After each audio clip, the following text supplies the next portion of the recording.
Notepad మొదటి class తరువాత రెండో క్లాస్ నేడు నేర్చుకుందాం. ఎడిట్లో ఉన్న ఆప్షన్స్ గురించి ఇప్పుడు నేర్చుకుందాం. 1. అండు. ఈ ఎంపిక చివరి స్థితికి వెళ్ళడానికి ఉపయోగించబడుతుంది. And shortcut key Ctrl+Z. 2. Cut.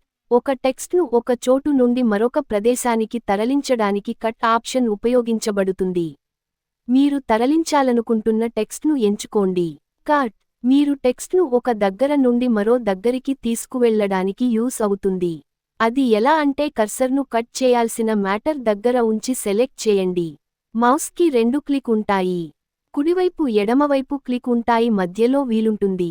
కుడివైపు క్లిక్తో కట్ చేస్తే మేటర్ కట్ అయిపోతుంది. కీబోర్డ్లో అయితే short cut key Ctrl+X.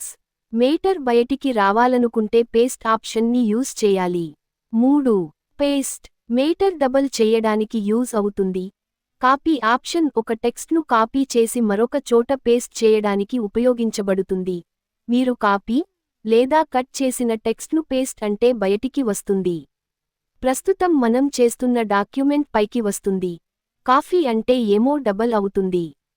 Cut అంటే మేటర్ ఒక దగ్గర ఉండి మరో దగ్గరికి తీసుకు వెళుతుంది.